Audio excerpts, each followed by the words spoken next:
Hi students, welcome back to GDC classes. It is another session of the Tejas series.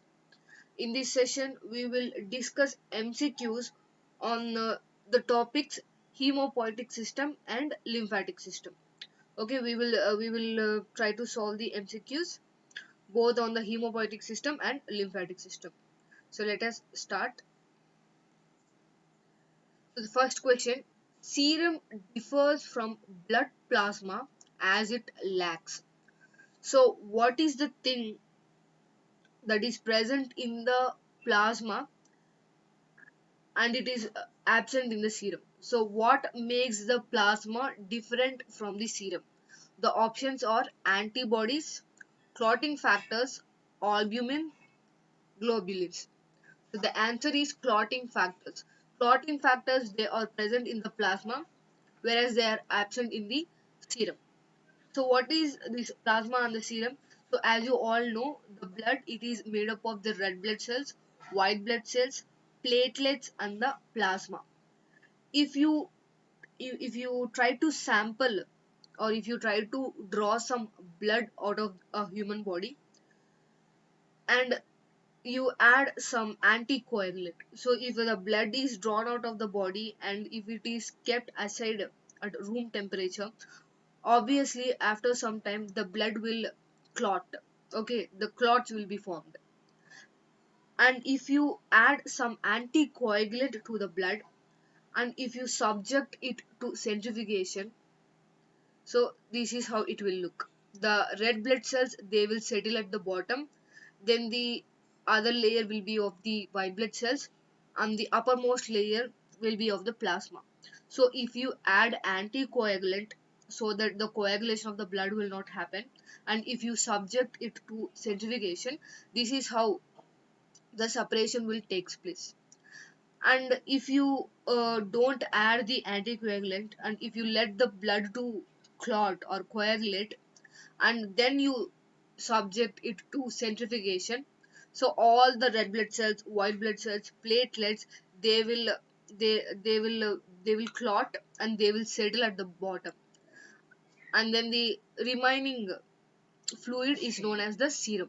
So the plasma has the platelets, uh, and but they are inactive. Okay, they have the platelets but they are inactive because of the anticoagulants that we have added. But the serum it doesn't have any platelets. All the cells they are clotted and they are settled at the at the bottom, and the clear straw colored liquid left is known as the serum. So serum is the clear straw colored fluid that is left after the blood has clotted. Serum has approximately the same volume of plasma except fibrinogen. So the clotting factors they will not be present in the serum. The fibrinogen is absent in the serum because it is converted to fibrin. So as all the red blood cells, white blood cells, they all clotted and they settle at the blood bottom. The fibrinogen it will not be present.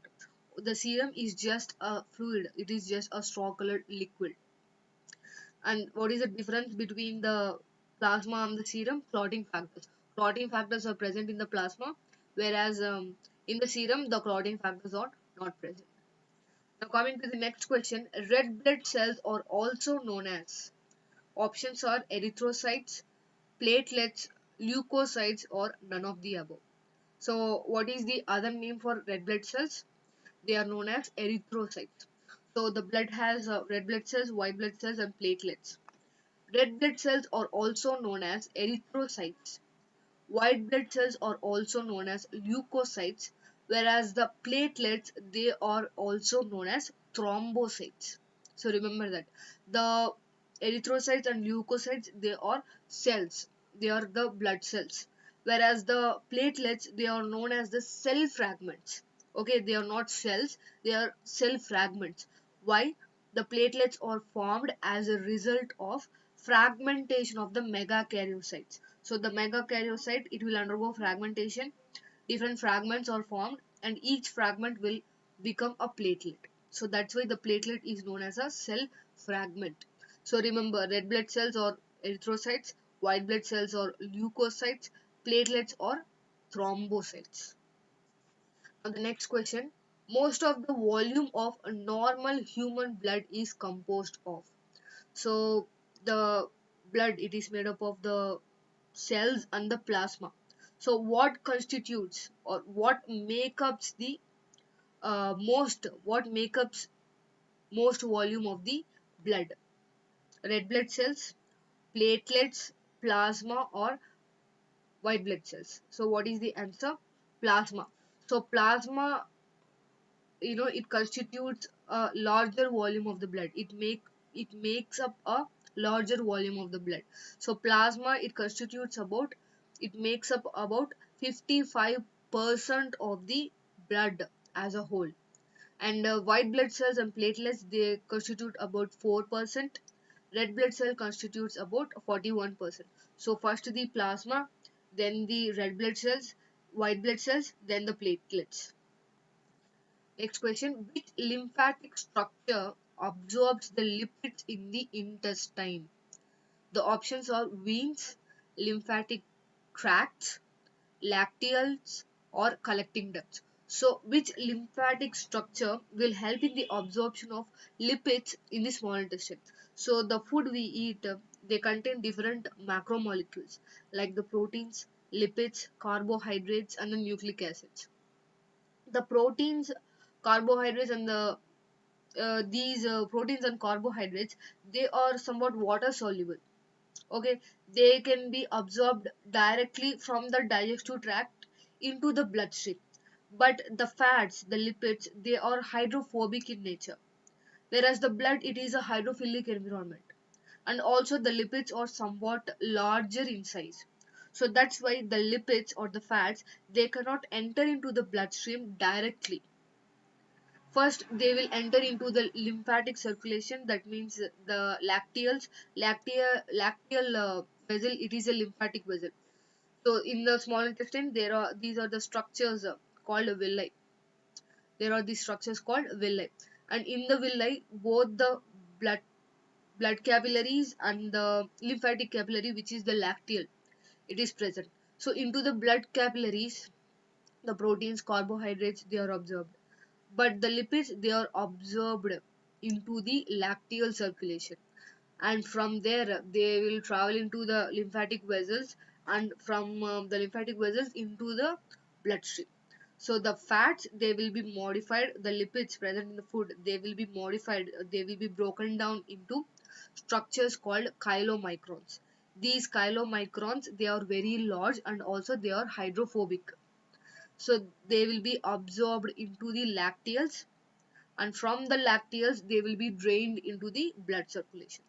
So that is the thing to remember is, the lipids, they will not directly enter into the blood circulation. First they enter into the lymphatic system, then into the blood circulation.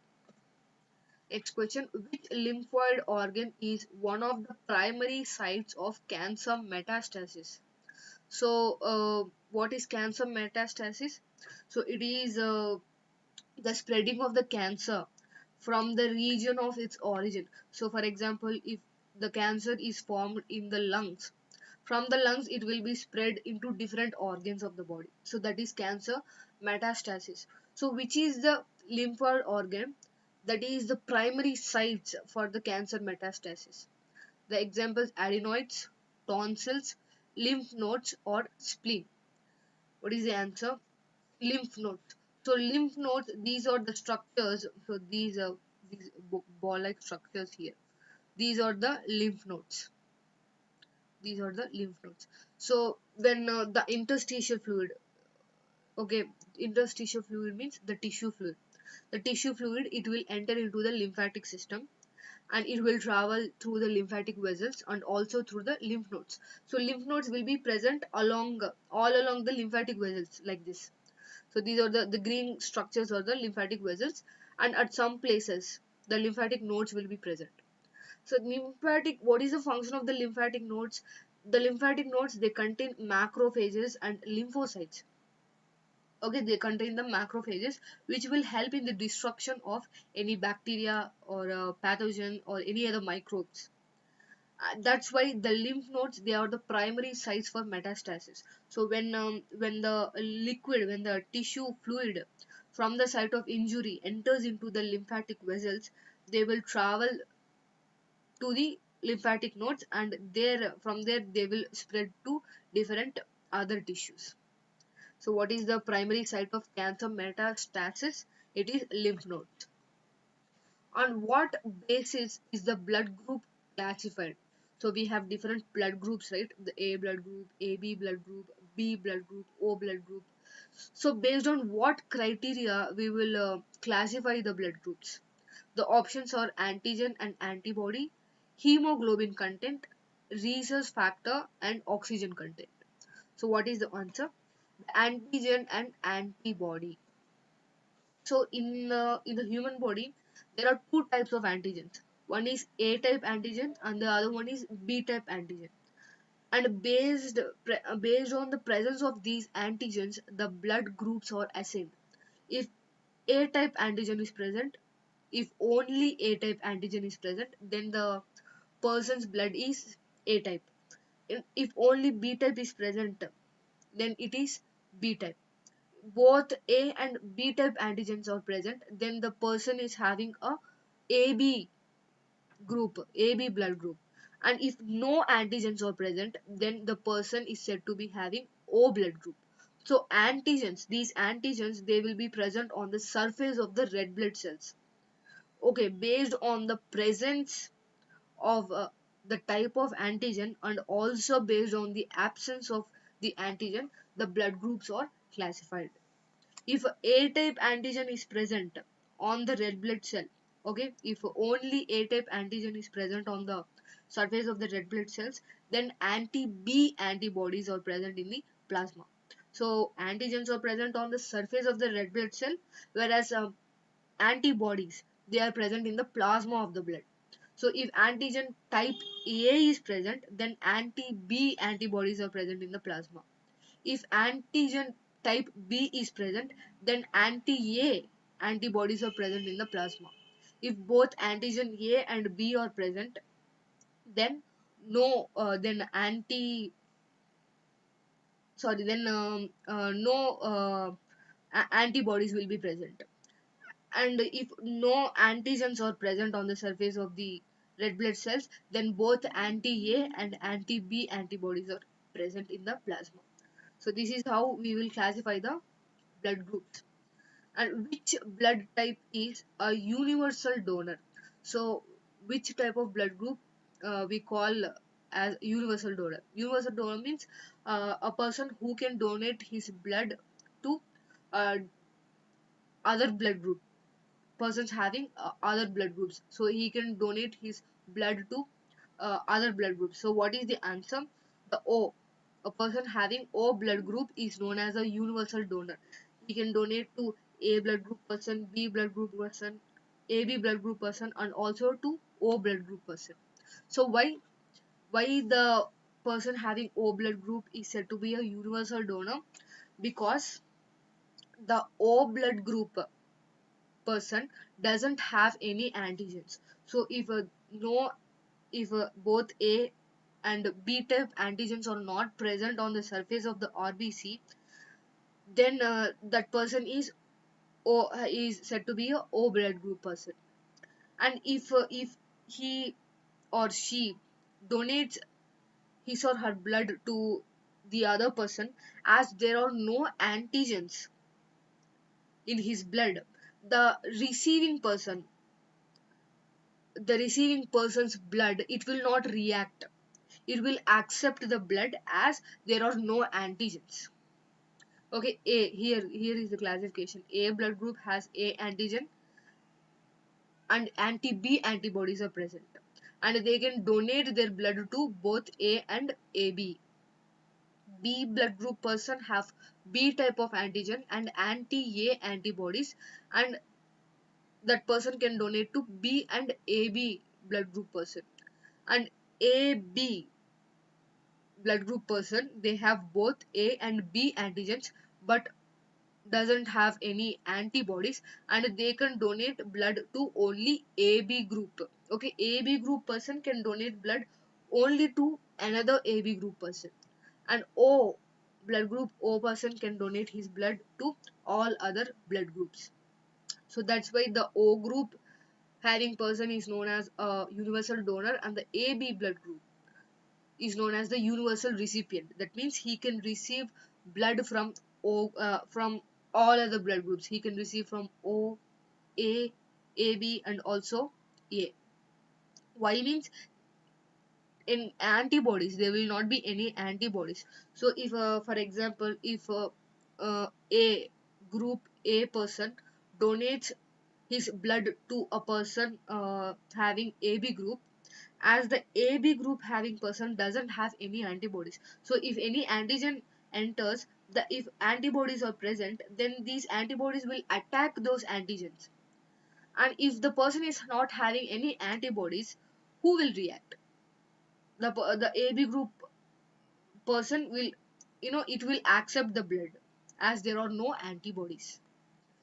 That is about the classification. Now, antigens for ABO and RH blood groups are present.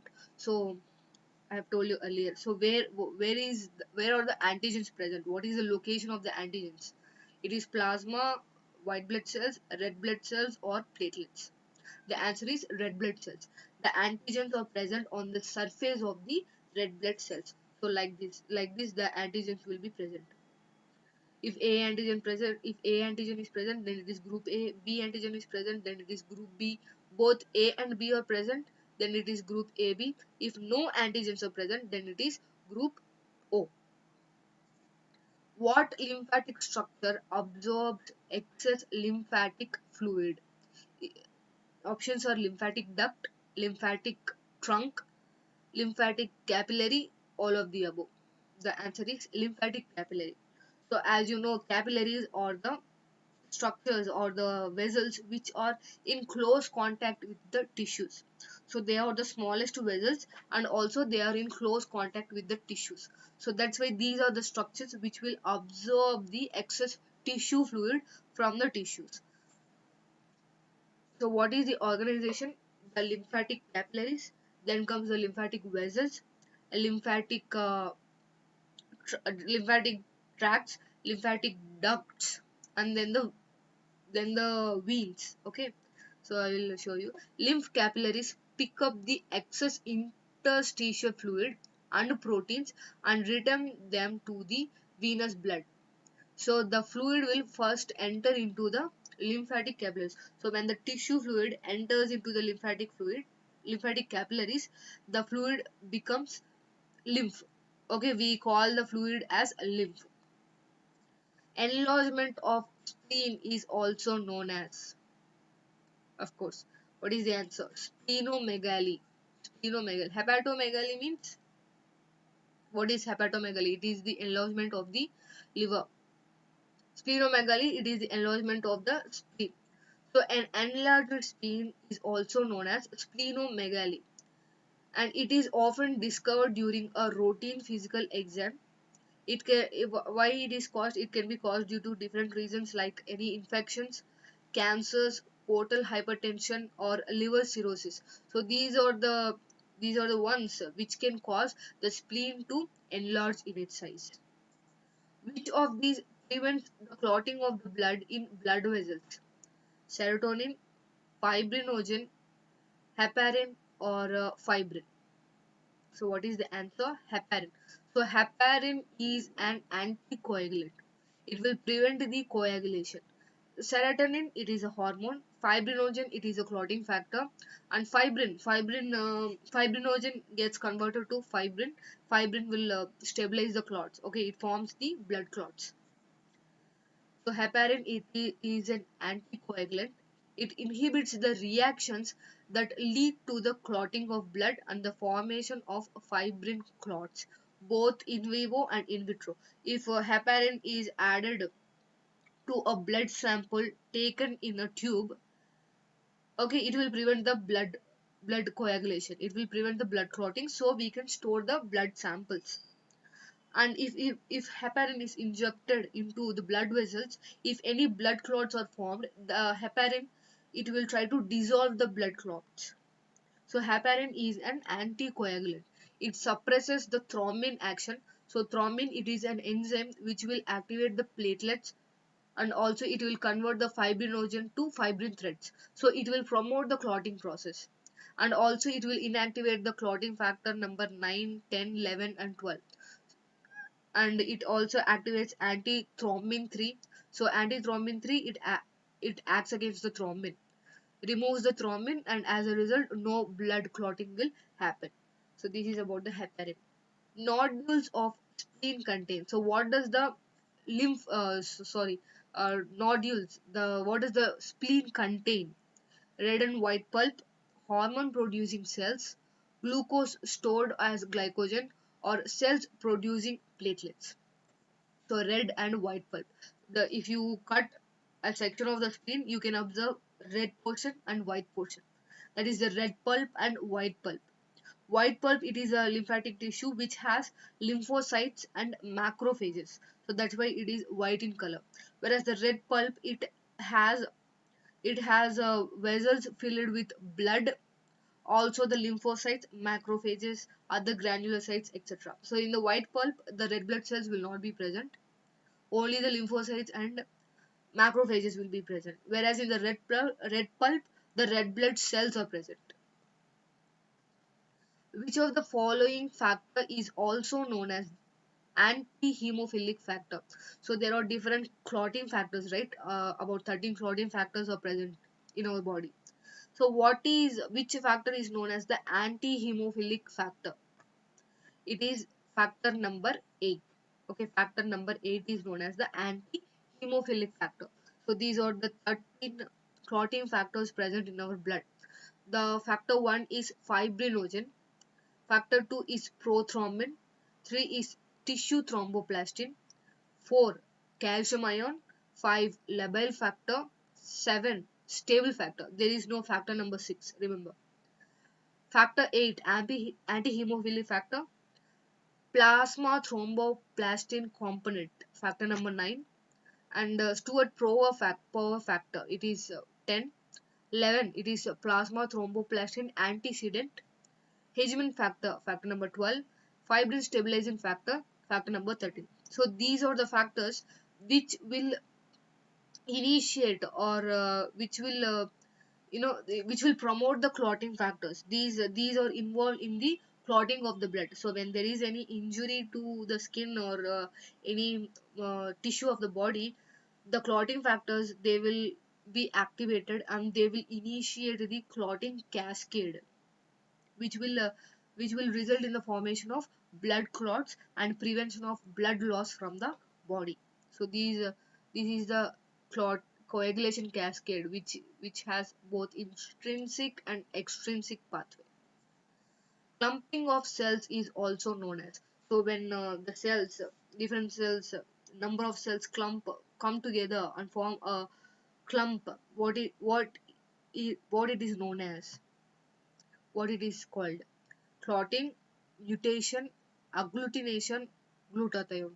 So the answer is agglutination. So when cells come together and they form a clump, it is known as agglutination. Agglutination is the process that occurs if an antigen is mixed with its corresponding antibody. So we, how can we detect a person's blood group?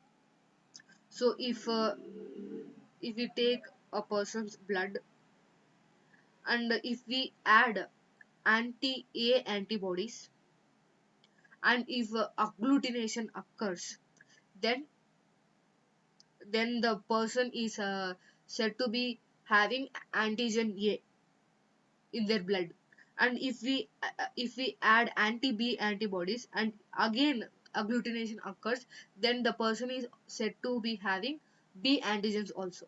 So if agglutination is happening by the addition of both anti-A and anti-B antibodies, that means that both antigen A and antigen B are present in the blood. So the person is said to be AB group, having AB group. If agglutination is happening only with the addition of anti-A antibody, then the person is said to be having blood group A. And agglutination is happening with only the addition of anti-B antibodies, then the person is said to be having blood group B. If no agglutination happens, okay, no coagulation, no nothing happens, then the person is said to be having blood group O. So when an antigen reacts with an antibody, agglutination will occur. So this is how we will detect the blood group of a person. So here you can see, if an anti-A antibody is added, then agglutination is happening here, then it is group A. And anti-B is added, agglutination is happening, but here no agglutination. So what it indicates, it is blood group B. In both anti-B and anti-A antibody addition is showing agglutination. That means it is group EAB. No agglutination means group O. Which cells of the blood is affected in the sickle cell disease? So sickle cell disease. In sickle cell disease, what type of cells present in the blood are affected? So whether it is white blood cells, red blood cells, platelets, or none of the above. What is the answer? It is the red blood cells. So the red blood cells, they are biconvex in shape. Okay, biconcave shape. Okay, and in sickle cell disease, what will happen? The red blood cells, they will become sickle shaped like this. So these are the normal red blood cells. They will turn into sickle shape. So sickle cell disease is a group of inherited red blood cell disorders. In the sickle cell disease, there is a problem with the hemoglobin. Hemoglobin is a protein, a red protein in the blood. So in the red blood cells, hemoglobin will be present, which is a protein. And this hemoglobin is concerned with the, it is involved in carrying oxygen. And if the red blood cell becomes sickle shaped, the hemoglobin, it will not be able to carry the oxygen properly. So what happens as a result of this the shape modification of the red blood cells, the oxygen will not be supplied properly to the tissues of the body, and shortness of breath will occur. So it is a symptom of the sickle cell disease. So oxygen supply will not happen properly in the body because of a modification in the shape of the red blood cell. The T lymphocytes and B lymphocytes are the major cells of the lymph nodes, lymphatic vessels, adrenal glands, or none of the above. The answer is lymph nodes. So the lymph nodes, they have macrophages along with lymphocytes. Lymphocytes, they are of two types, B lymphocytes and T lymphocytes.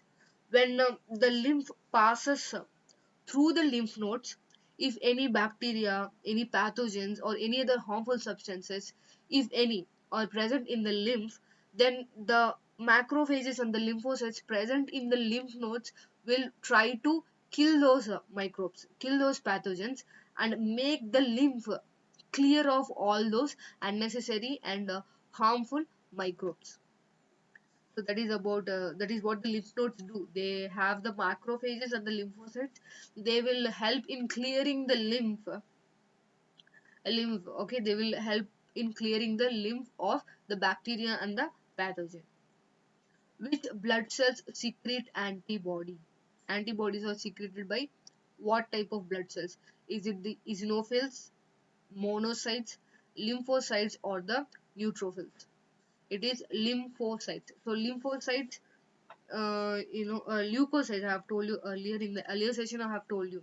Leukocytes, that is the white blood cells, they are of two types, the granulocytes and the agranulocytes.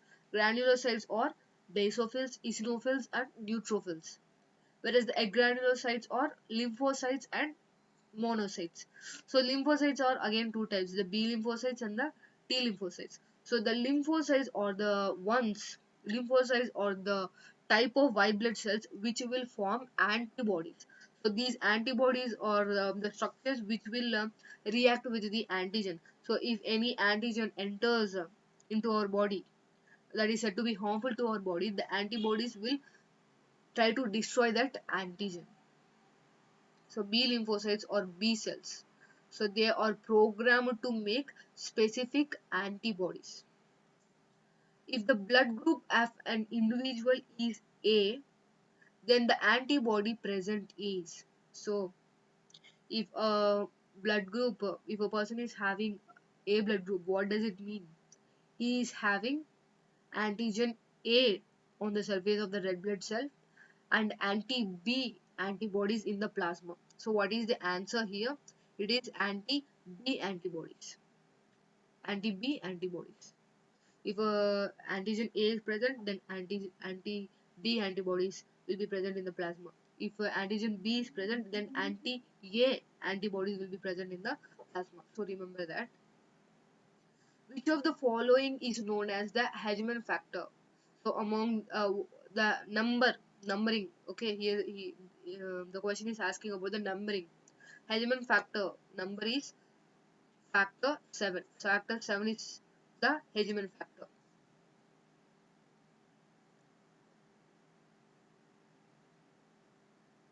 Sorry, there is a mistake. Uh, sorry, 12. Factor number 12 is the Hedgeman factor. So these are the list of clotting factors and also their functions. Fibrinogen, it will be converted into fibrin. Prothrombin will be converted into thrombin, and tissue thromboplastin, it is essential in activating the in vivo coagulation. That means within our body, it is essential in activating the coagulation process. Calcium ions, they are required for coagulation factors to bind to the phospholipids. Phospholipids, they are present in the membrane, in the cell membranes. So when there is damage to the cells, the phospholipids will be exposed, and these calcium ions, they will bind on to those phospholipids, and they will help in the uh, coagulation of the blood. It will help in sealing the wound and preventing the blood loss. So these are the different functions and the list of clotting factors. Which is capable, which of the following white blood cells is capable of phagocytosis? So basophils, eosinophils, lymphocytes, neutrophils. So remember, the basophils, eosinophils, neutrophils are the granulocytes, and the lymphocyte is a granulocyte. And all these are white blood cells. Okay, white blood cells. Among these, which have the ability to phagocyte? Phagocyte means it is a process of engulfing the bacteria, engulfing any other harmful microbe. Okay, engulfing, it will engulf and destroy the bacteria. So among these, which is capable of that phagocytosis? It is eosinophil. Okay, eosinophils are a type of white blood cells which fight against a disease using causing pathogens by the process of phagocytosis. It is the engulfing of the bacteria or any other harmful microbes. Platelets are formed from what type of cells? So the platelets, from what cells the platelets are formed? Melanocytes, macrophages, astrocytes, or megakaryocytes? What is the answer? It is a megakaryocytes. So I have told you earlier, the megakaryocytes, they will undergo fragmentation. Fragments will be formed, and each fragment will develop into a platelet. And the erythrocytes, that is the red blood cells, they are formed from the hemopoietic stem cells. And the other options, melanocytes are nothing but they are melanin containing cells. Melanin is a pigment, okay, which gives the skin its color, and the melanin containing cells are known as melanocytes, which are present in the skin. Macrophages, they are a type of white blood cells or immune cells which are involved in phagocytosis. Astrocytes are nothing but they are supporting cells to the nervous system, like astrocytes, ependymal cells, oligodendrocytes. These are the cells which will support the nervous system. So here, the production of platelets by megakaryocytes. Okay, the platelets are formed and released into the bloodstream by precursor cells called megakaryocytes that reside within the bone marrow. The the hemopoietic stem cells, the lymphoid stem cells, and also the megakaryocytes. These are the one. These will be present in the bone marrow, and in the bone marrow, they will develop into the blood cells, the red blood cells, the white blood cells, and the platelets. So these are the stem cells. What is the major task of the red blood cell? So what is the major and the primary function of the red blood cells? To transport the carbon dioxide, to ensure hemostasis, to provide immunity, to transport oxygen. It is to transport oxygen. Okay, the primary function, it is to transport the oxygen, but also it will transport the carbon dioxide outside of the body. So it will carry the oxygen from the lungs to different tissues of the body, and also it will in return it will carry the carbon dioxide from the tissues to the lungs, and from the lungs to the outside of the body. So the other functions of the red blood cells, they transport the oxygen and also the nutrients to the tissues. It forms blood clots to prevent excess blood loss, carrying cells and antibodies that fight the infection. So the blood, it when there is an injury, the blood, it will carry the clotting factors and antibodies to the site of injury, bringing waste products to the kidney and liver, which can filter and clean the blood. So the liver and kidney, they are involved in cleaning the blood. They will remove the unwanted substances. So it will the blood will bring all the waste products to the kidney and to the liver, and also it will regulate the body temperature. Which of the following is known as the graveyard of RBC? Graveyard means the RBC, they have a lifespan of 120 days, right? So after this, where the old RBCs will go? So there is a place, there is an organ in our body which will act as a graveyard for the RBCs. All the worn out RBCs and also the old RBCs, they will go to this particular organ and they will be degraded in that organ. What is that organ? Is it spleen, liver, kidney, or thymus? The answer is spleen. So spleen is said to be the graveyard of RBCs. So whatever the worn out RBCs or the old RBCs, they will be sent to the spleen. In spleen, the red blood cells, they will be degraded, and as a result, bilirubin, which is a pigment, and iron will be produced. Iron will be recycled again for the hemopoiesis process, that is the red blood cell formation process. Okay, the iron will be again utilized for the red blood cell production, whereas the bilirubin, it will be transported to the bile ladder, the liver, it will be transported to the liver. The spleen, it has different functions. It has immunity function. It it acts as a graveyard to the blood. It will process the old red blood cells, and it will produce the bilirubin and iron, which will be again utilized in the hemopoiesis process. It will produce lymphocytes, that is the immune function, and also it will store some blood. Okay, it you can store up to 350 ml of blood. So what is the purpose of the spleen storing blood? So whenever there is an injury to the body and there is some blood loss from the body, immediately the spleen, it will try to release the blood stored in it. Okay, when there is a blood loss, the spleen will try to release the blood in order to compensate the lost volume of the blood. Next question, if a blood sample is taken for DNA testing, which of the following would be examined? So if we want to test our DNA, obviously the blood sample will be taken, and based on what cells the DNA can be tested: leukocytes, erythrocytes, thrombocytes, or plasma proteins. The answer is leukocytes. So why only leukocytes are used for DNA testing but not the other type? Because leukocytes are the only cells present in the blood that have nucleus. So if nucleus is present, then DNA is present. Obviously, the DNA is present in the nucleus. But the other cells, the platelets, the red blood cells, they do not have the nucleus. So if the nucleus is absent, then the DNA is also absent. So for this reason, leukocytes are, leukocytes are focused for DNA testing. Next question. What is the name of the iron containing protein that gives red color to the blood? So what is the protein? What is the iron containing protein that gives the blood its characteristic red color? Is it pyrite, hemoglobin, myoglobin, or hemocyanin? The answer is hemoglobin. So hemoglobin, it is a protein. It is an iron containing protein in the blood that transports oxygen to the tissue.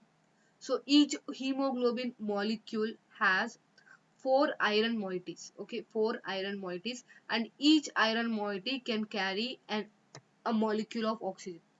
So each hemoglobin moiety can carry up to four molecules of oxygen. And hemoglobin, it carries oxygen to different body organs, and also it will transport the carbon dioxide back to the lungs. So hemoglobin is responsible for oxygen and carbon dioxide transport particularly. Lymphokines secreted by the cytotoxic T lymphocytes increase the activity of red blood cells, brain cells, macrophages, and none of the above. So lymphokines are nothing but these are certain signaling proteins released by the lymphocytes. So there are two types of lymphocytes, the B lymphocyte and the T lymphocyte. And if these chemicals are released by the lymphocytes, they are known as lymphokines. And if the signaling chemicals are released by any other cell, then they are known as cytokines. And what the lymphokines released by the T lymphocytes will do? So what is their activity? They will activate the macrophages. So macrophages, they are also a type of immune cell which is involved in the phagocytosis process. These T lymphocytes, they will they when they get activated, they will release lymphokines, and these lymphokines will travel through the in the blood, and they will activate the macrophages, which will come to the site of action, and they will try to engulf the bacteria.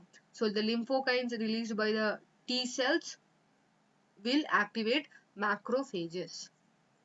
Which sequence best describes the flow of lymph through the lymphatic system? So what is the sequence?